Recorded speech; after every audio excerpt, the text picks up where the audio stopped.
Emergency pod, Andy. Emergency. Presented by Under Armour. Welcome to Light Years. You know, we potted last night. That was it felt like a pivotal game, just like the way that the game melted down, not playing Kuminga. And what do we get today to prove that it is an inflection point? Yep. Friend of the show, Shams, reporting. I don't even know if you can call this because it's not an outright trade request, but it's like, Warriors Jonathan Kuminga has lost faith in coach sources. It's like very targeted. The lead quote is Thursday night was the straw that broke the camel's back. One quote. Yeah.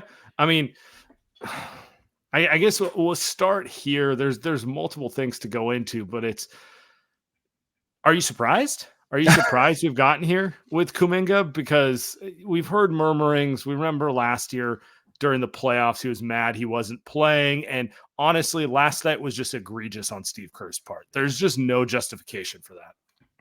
Yes, the quote is perfect. Thursday night was the straw that broke the camel's back, one of the sources said. It's perfect. I mean, the whole article is that one sentence. Really, it's two sentences. It's the lost faith, and then it's that. Everything else is just kind of fluff, right? Everything else is just the quotes that Steve Kerr said. Sam, it's not a surprise. If our loyal listeners, everyone that's listening right now, has listened to us bitch and moan about it, and this is about time. I thought about this morning as the news slowly trickled out, because now it's national news. Before it came out. What came out? But as it came out, I thought if you're someone else looking in, let's say you're just a random Thunder fan or a random Hawks fan, and you look at this, I think most fans would probably say, "Oh, like who are you, Jonathan Kuminga? Like you're not Wemby, you're not Chet, you're not any of these young superstars that gets to decide what they want to do because they're so good, right?" So I think a lot of people have that take, but it really only takes you like 30 seconds to quickly realize, if you read about what the Warriors and what Steve Kerr has done in the last 2 years, quickly realize that I think, Sam, that Kuminga's right. That he is right. He is right because he's a good player. I don't, he's a good player. He's, I don't mean to cut you off there, but since they put him in the starting lineup, he's averaging about 15 points per game in 25-ish minutes. He'd get into the rim at will.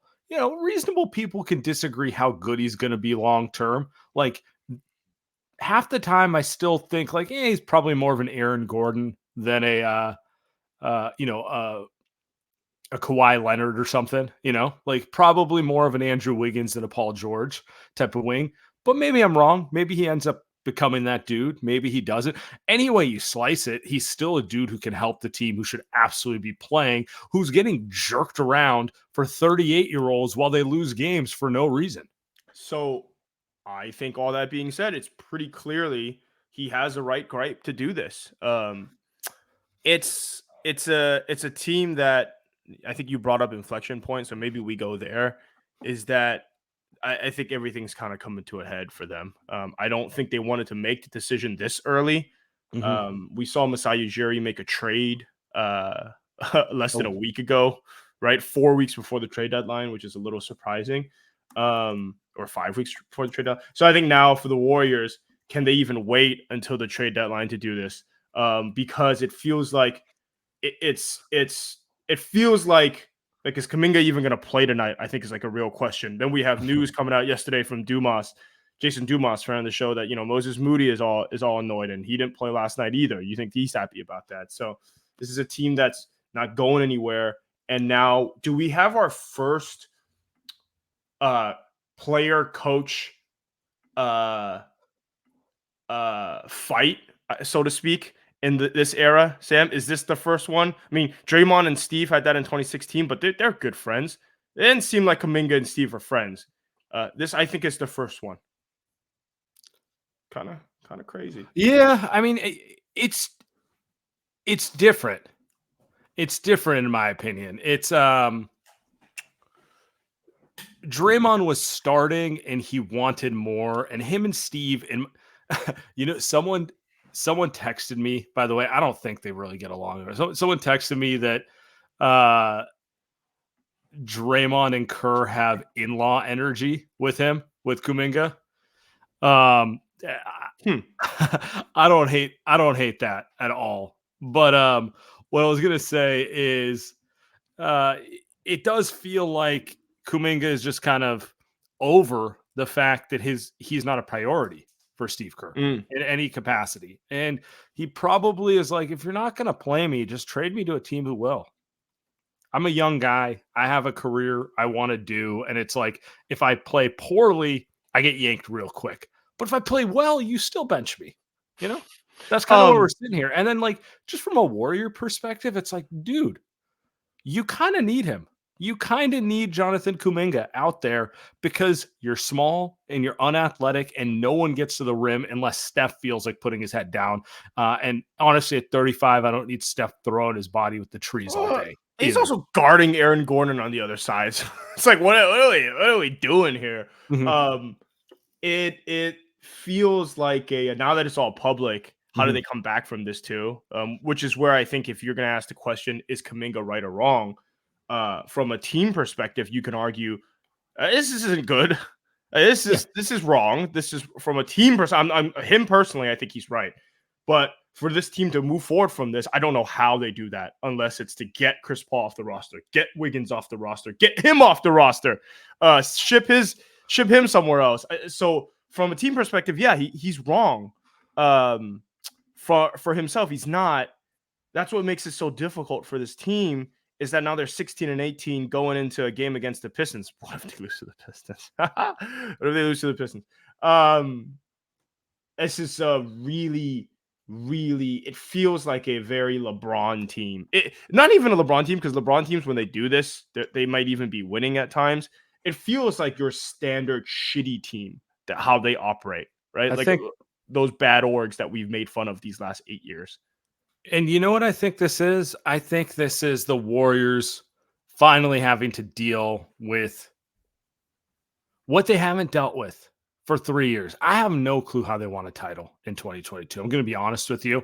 The further away we get from it, the more I'm like, that was kind of fluky. They ran into the perfect path. The chemistry was randomly, like, I don't know. It was never meant to last because it was built on guys like Jordan Poole and Andrew Wiggins, who are kind of unreliable characters, but they came together. And then if you have a good team, Steph will take you home, right? Like, that's what we know, right? But when you're looking at this thing, it's like they draft guys who they want to develop, but they have a head coach who doesn't want to develop players. The core wants to compete. The young guys want to play. There's just disconnect left and right all over the place. And, you know, the Wiseman pick, they just got rid of him. Jordan Poole plays great. They don't give him really what he wants. They end up getting rid of him for a 38-year-old Chris Paul. And now you have Kuminga, who's like, hey, I can help the team. I should be playing 30 minutes a game. I'm one of the better players on this team. All of which I think is probably true. You know, whatever you think of him, he should clearly be in the top 8 of the rotation, getting 25 minutes a game. They're not deep enough at that position to not get him those minutes, you know? And he's getting yanked around too. And I don't know. Are you going to just say, F it, trade all the kids and just go veterans and go down with the ship? Are you going to say, Steve, it's been real. You're a great coach. Your time's up. We're bringing in someone like a Nick Nurse or an Eric Spoelstra who can do both things at the same time, or what? But this whole, like, we don't want to give up the young kids because we think they have a future, but also we trust our coach and culture. Well, they don't really have a culture anymore. Well, It just feels like a bunch it. of individuals with individual agendas. Well, that's the one, right? That's probably the next logical step of this, the end of this dynasty. That is that the culture is shot. Yeah. And you can argue that probably started with Draymond. Honestly, less so Kuminga, but started with Draymond knocking out one of the kids that really, was one of the driving forces to lead him to a championship. Knocks him out. Last season kind of ends that. And do you think people care what Draymond says in the locker room anymore? Like, they didn't care last season. They certainly don't this season, and they re-signed him to a 4-year deal. Can he even go into the locker room? Yeah. Like Well, forget listening to him. He's not even in there anymore. You well, know? technically he can be, but he's not, right? That which is even worse. So it's like he could be, but the Warriors just like, yeah, no, we don't want to hear from you. Actually, we don't need your ass in here. And but then they put himself in the situation where they re-signed him for 4 years. You and I sit across from each other, and we're like, yeah, that's a pretty good deal. Like I'm good with that. Like they do need him. He Uh, can play. He can play. he can That the play. the funniest, the subplot of all of this is like, if he's physically right, he's still a defensive game changer. So And now you just don't have any type of culture. As much as Steph is the leader of that culture, he can't tell people, multiple people with multiple different agendas, like what you're saying, how to feel from all different phases of life. You've got kids that want to earn $100 million on the next deal. You've got veterans that want to prove that they're still good even when they're not. You've got guys that aren't showing up to the games. You've got coaches that won't be flexible with their game plans or adjustments even when things are going down. So he's kind of, I mean, this team is, you're right. It's like a baseball team, right? Because baseball is always kind of just people kind of do. And football is kind of like that too. There's just so many guys. It just there are different people doing different things. Offense with offense, defense with defense. Well, basketball is always a little different because there's only 10 of them. There's only 10 to 15 dudes. and you have Usually, to play both ways. yeah, So you do need to, and we've seen the Warriors when they're good. yeah, You're connected. yeah. Steve Kerr loves to talk about connectivity. On and off the court, right? It's just not the total opposite of that. No, And and everyone's to blame. That's what's most. I wish there was a straight answer. I want to answer this. You said the punch was the beginning of the end of the Warriors culture. I go back further. I mm, think Clay returning from injury was the beginning of the end of their culture. mm, The Warriors, all their issues go back to benching Jordan Poole. I really think that. They were 28-6 in January. yeah. Since then, they've been a 500 team. They finished the rest of the year 500. They're basically a 500 team last year. What are they right now? A 500 team. Maybe a couple below now, a couple above, but that textbook definition of an average ass team, right? Clay coming back and forcing Jordan Poole to the bench when we knew Jordan wanted to start, and when, quite frankly, it was working. They found something that was working instead of being the veteran who was willing to be the bigger person and pull an Iguodala. I think that was the beginning of the end. I think it led to Jordan acting out more often. Jordan acting out more often led to Draymond clocking him. Yes. Draymond clocking him led to none of the young guys respect. I mean, it's Yes. Correct. it Correct. all goes back to selfishness. It all goes back to, and maybe you can blame Kerr. Maybe Kerr needed to be the one to tell Clay, I love you, but for the betterment of the team, I need you to start coming off the bench a little bit. He's still the only guy in this entire team who's never once caught. Steph Curry came off the bench, and I'm not trying to blame him at all, because none of us can know what it feels like to have gone through that much rehab and that much injury. But it does feel like when management is trying to push young kids to play, but the coach is trying to protect his old guard, these little things keep popping up that lead to everyone having individual agendas at all time. And that's kind of the one that pops in my mind. I I think you're right from a timeline perspective. I also think it was unavoidable. I think that is unavoidable. I think that there was going to be no chance in hell that Clay was going to come off the bench, even if it was working. And the emotional side of basketball was always going to be, you got to give him a chance to be that person again. And it took Steph to come off the bench. You just said it, to prove a point. And they did win a championship that season. It's like, so it's two things. Like, I agree with you. That is when the two timelines, it started veering off different tracks. They pulled it together just enough that May and June to win a championship, but the process to get them all screwed up and here had already started, right? Like that's what you're trying to say. It already started. I just don't know how you avoid that. You go back in time, I don't know what you do different. I honestly don't, because if you did something different, maybe you don't win a championship. But we're here now. And I think we're here now because of that. And which is why I think a lot of people A lot of people have kind of, thought back and said, these last 2 years have been super tough, and this season probably isn't going to get too much better. But it was kind of worth it because they found a way to win that championship in 2021, 2022. So I don't know. You could maybe argue that that's the case. And we've got a few more topics before we get there. Today's breaking news Light Years podcast is brought to you by Under Armour, brought to you by Steph Curry. Steph Curry makes you believe you can do anything, and the Curry 11s are specifically designed with ultimate balance, grip, and stability to allow everyone to do their thing. New generations of ball players are coming up and showing the basketball world that the old rules do not apply. The future is exciting, fast, positive, and hungry. This NBA season, rock with your favorite player. Rep his shoes on and off the court. The Curry 11s are perfect for both the committed and casual ballers. The UA Warp Tech makes your shoe feel like it was designed for your feet. Locked in no matter what you do on the court, so stop in your tracks with a dual density UA flow cushioning and traction. An emergency brake you don't even notice. Steph's 11th signature shoe steps into the second decade of a sneaker career, pulling colorway inspiration from the wonders of a positive and modernized future on and off the court. Take these kicks with you when you leave scrimmage and rep UA wherever you go. Do your thing, change the game. Future Curry is available now at currybrand.com. And today's Light Years podcast is brought to you by our people at Lucy. Lucy makes next level nicotine. If you're tired of buying the same mediocre pouches everywhere you go, stop settling, switch to Lucy. Lucy stands out in an otherwise boring market because every other nicotine pouch company is owned by Big Tobacco. Lucy has pouches with flavor capsules for an instant rush, nicotine strengths up to 12 mgs, and gum with actual flavor. Lucy is made by people who love using nicotine for grinding at work, late nights at the bar, or taking the edge off in the morning. Lucy is unique. It's got premium ingredients and flavors, 100% pure nicotine, no tobacco ever, cornucopia of strengths and flavors. You've got the mild 2 mgs to the spicy 12 mgs.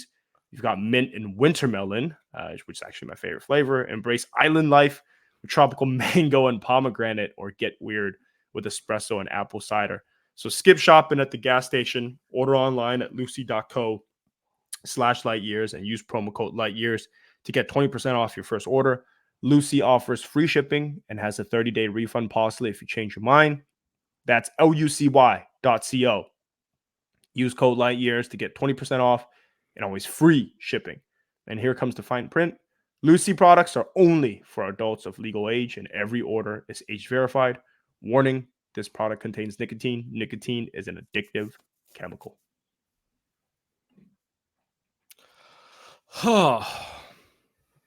I mean, is Steve a goner? Right to it. Straight to it. I think he is. Like now? No. No, I don't think now, right? I don't think anybody thinks now. Okay. But I just wanted to make sure I was on the same page. Yeah. Do people want him gone now? Yeah, I think so.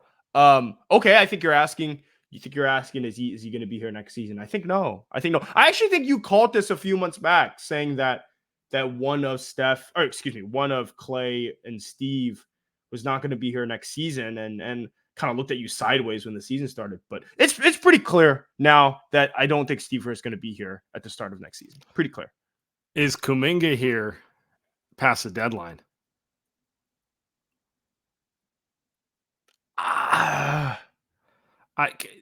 Yesterday, I want to say this. Yesterday was the first time my mind went to, you know what? If I'm the front office, I'm kind of like, man, fuck you, Steve. I don't want to trade him for Siakam. Why can't you just play him more so we can develop him and see what he can be, instead of throwing kids away for expensive 30-year-olds, And I like Siakam. Then you're and I think pay Siakam, even more. And I think there's a very reasonable chance Kuminga will never be as good as this version of Siakam, Okay. But he might.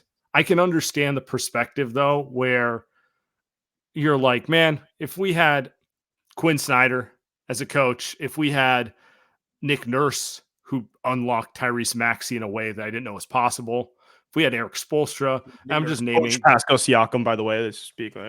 Yeah, exactly. If we had one of those guys, we could who's to say Kuminga doesn't become as good as Siakam in a year's time? Who's to say that? I don't know. Last night was the first I was thinking that because he played so well and just got benched for no logical reason. With all that said, there's just no way the team enjoys him leaking this stuff. Yeah. And if you start giving him what he wants, you set a really dangerous precedent. Yeah. You There know? you go. Yep. And so I guess, take it back to your question. Do you think he's gone in the next month? I mean, the deadline's 33 days away, so we'll call it a month. God, you really kind of made the argument that they can't keep him because of the precedent. But at the same time, is the precedent not somewhat justifiable in this case? Now we know that Kaminga has been so angry lately for weeks now, but it just felt so right the way that what he was talking about. Okay, I think that he's actually going to stay. I don't think they choose between the two. I think the Warriors look at this team and they go, we're going to move off Chris Paul. We're going to move off Wiggins if we can. We're going to go give a pick or two. We're going to move off Moses Moody. He's actually the one that's getting hurt more than Jonathan Kuminga. We're going to move off Moody. Maybe somebody will want him. But we're going to keep the kid that we think can be, let's just say, 80% of Pascal Siakam. But we're going to keep him. But we're not choosing him over Steve, but we're going to keep him. Steve's going to be here to the end of the year, and Steve's not going to be here any longer. And I think Kenny Atkinson is the coach next year to just kind of cap it all off, Sam. So I don't think that's super exciting, but I think that's where they go. They trade Chris Paul for maybe they finally get a center. Wow.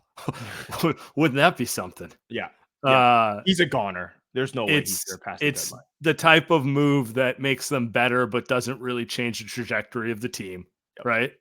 Yep. And then Steve retires in the offseason. We all say nice things about him because end of the day, even if this is ugly, even if I'm done with him, like it doesn't change that he's the most accomplished coach the franchise ever had, and in some ways, part of the reason I want him to go is just so we can enjoy him instead of having to watch the downfall. Right. We also, people get really annoyed sometimes at us saying, our criticism of Steve Kerr. It's like he's won 4 championships. Blah blah. You can't. Well, it's like, well, are we not watching the same stuff, right? And so it would be a refreshing change of pace, I think, for the players and the organization to also say, and for it's the players, exactly. Yeah. And they may have some of the same faces. Like Steph's going to be here next season.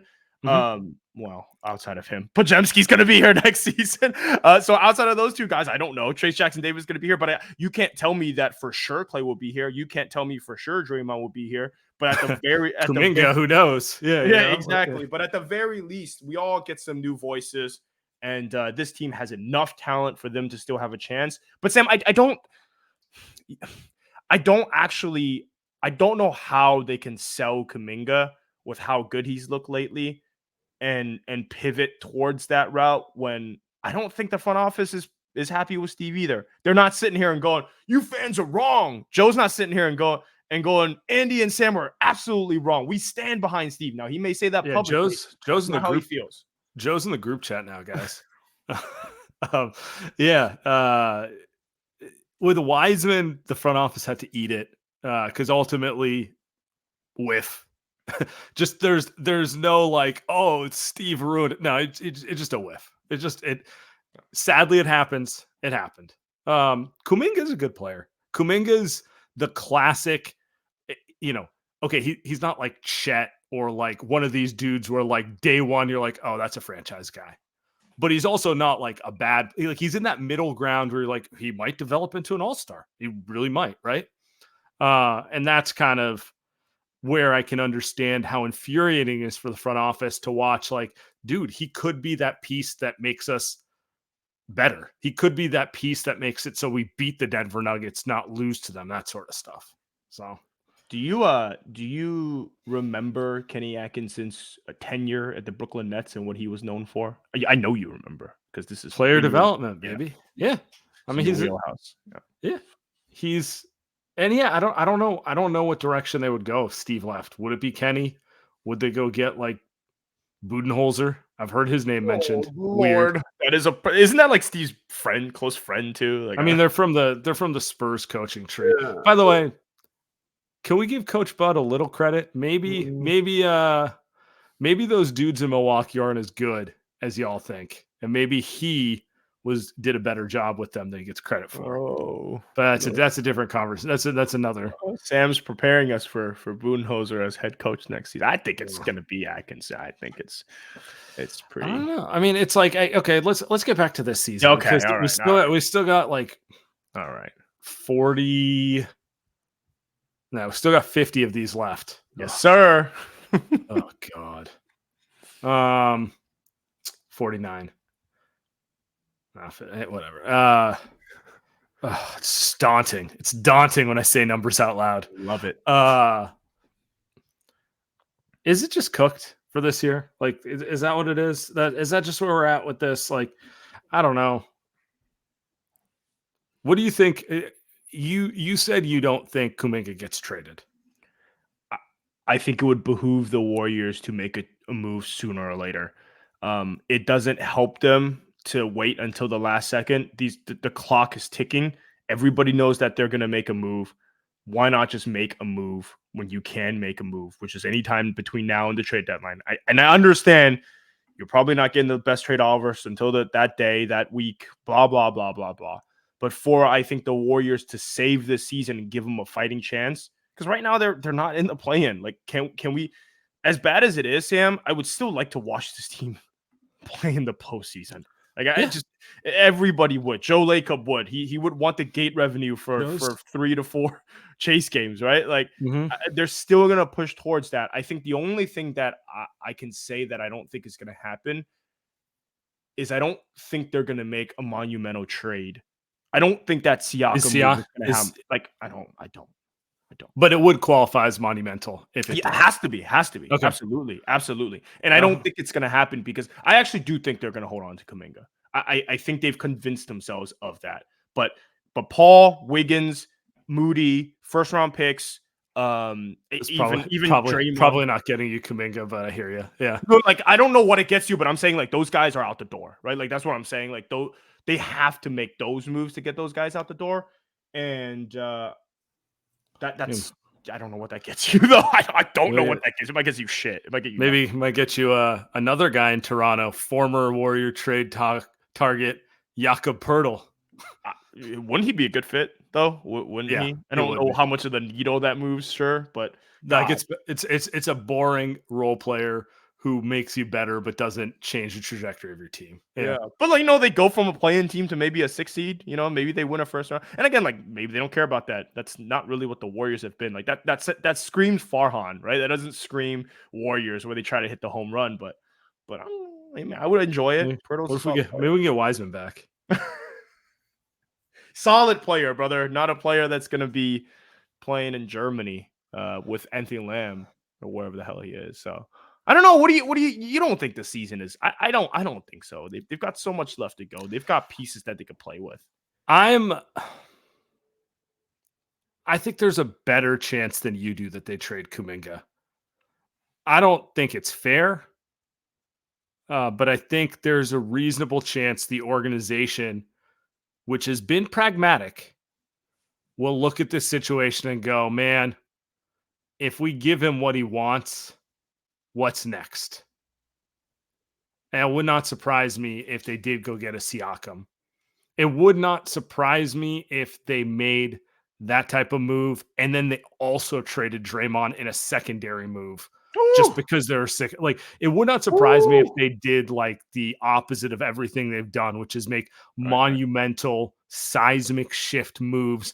I don't know if they all make them better, but like undoubtedly, if you were to move a Draymond, that's a seismic shift.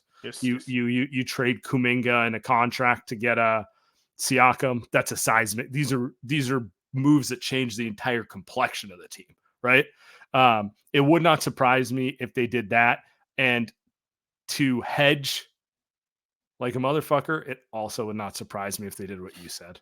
So I guess this is my way of saying, man, Mike, your first trade deadline's very, very interesting, my friend. It's well, I don't. It's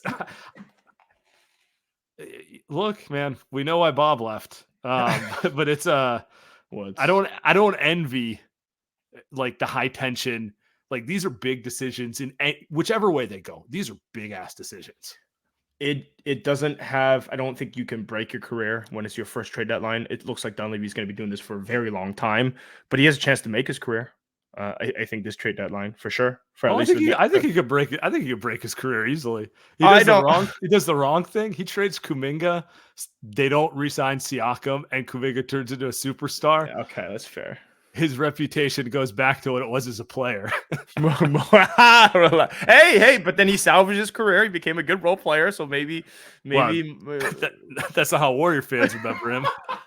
That's not how I remember him. I don't like Dunleavy, so I'm with you. Moses Moody suddenly becomes the Danny Green, right? That we envision him being somewhere else.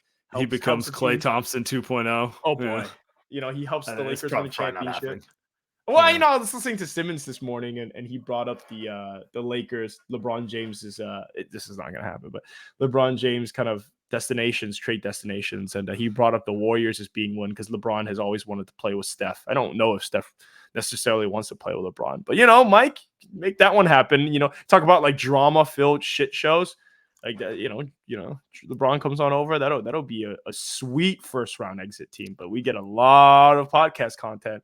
But no, to your point, I think I don't think it's a one move deadline. I don't think it's a one move month. It's a multiple move month. Like it's one, it's two, three. He's got his work cut out for him. I mean, this is what I think creativity is going to have to happen. That Dunleavy's going to be able to show. So our callers yesterday talked a lot about where Lakeup's been. I find it fascinating that we haven't seen or heard from Lakeup in weeks. So get on the TK show. I need my annual TK Lakeup pod. He's the best. I mean, we need to hear from him. The dude's hilarious. I'm sure he's not happy. I'm sure he'd have some great quotes right now. All right. I think we'll leave it there. I mean, trade request, unclear what direction they're going. Warriors culture is non-existent. Fun times. I think this next month will be an eventful ride. Best case scenario, it gives us a great final 3 months of the season. Sure. Worst case scenario, we're watching the basketball version of Giants baseball the final 3 months of the season, which I really don't want to. We made a trade. We made a trade for an injured guy. Yeah, I know. Oh God, that's like a Warriors. Remember when the Warriors traded Monte for an injured Bogut? I mean, that obviously worked out, but in the short term, it wasn't fun to watch them lose every game. Well, you'll like this one. Maybe the better comparison for those guys is the Trent Baalke era Niners, where they drafted every ACL guy and thought they would just become great players after they would heal. And well, they can't be as bad as the Giants. They're boring. At least the Warriors are entertaining. We've got that. Yeah, for sure. All right, appreciate you guys. We are going to be back after the Raptors game on Sunday. We're calling it Thirst Fest 2024. Get just every Siakam play. We'll be breaking it down on playback. You guys will want to be there.